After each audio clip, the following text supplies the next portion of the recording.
Hi, it's Chris Barrow here, and I wanted to take a couple of minutes today to talk to you about the subject of time hijackers. Now, of course, that's really ironic because I'm now going to spend a few minutes hijacking your time as you watch this video blog. So I'm sorry in advance, but just bear with me. The term time hijackers came up in conversation with a client who used it to describe, and I'll quote from her here, the stuff that gets in the way of me doing the stuff that really matters.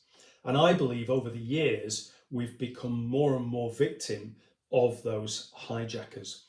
You'll recall the Eisenhower Matrix mentioned by Stephen Covey in 7 Habits of Highly Effective People. That's that matrix that you may have seen where we have urgent and important, and then we have important, not urgent, and then we have urgent, not important, and of course, finally, neither urgent nor important. And one of the problems about COVID is that it's forced us over onto the left-hand side of the Eisenhower Matrix. We spend most of our time doing important and urgent but not important work. And Covey made reference to the fact that some of the most important things we need to do are in the important but not urgent quadrant. That's where we do our business planning, our cash flow forecasts, our marketing planning. And of course, many of my clients have left that to one side whilst they live in the now of the current circumstances. And we need to start planning again as we begin to take control of the pandemic situation.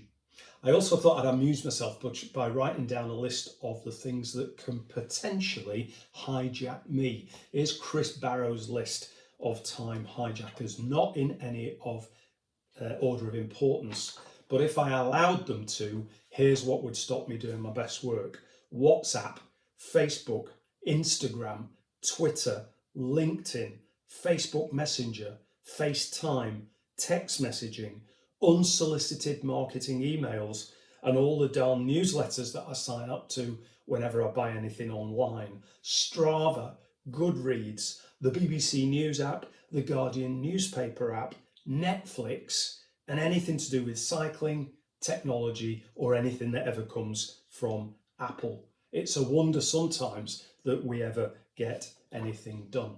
So a couple of tips on dealing with time hijackers. Tip number 1, hit that DND button. Turn off the notifications so that you don't become the victim of your very own personal pingdemic as your devices ping all day with somebody else trying to hijack your time. And tip number 2, something that I do, is that when I've finished for the day here down in the Barrow Bunker, the devices stay down here. When I go up those stairs at the end of a working day, the MacBook, the iPad and the iPhone stay down here so that they can't distract me whilst I'm living my personal life. All of this took me back to a much simpler age, the early 1970s, when in fact my time management system was a W.H. Smith page-a-day diary. I used to draw a line down the middle of it. On the left-hand side, people to call, and on the right-hand side, things to do. And there were no distractions, no hijackers, similar to the ones that we see today. So protect your time, protect yourself, and keep those hijackers at bay. Thank you for letting me hijack your time for a few minutes.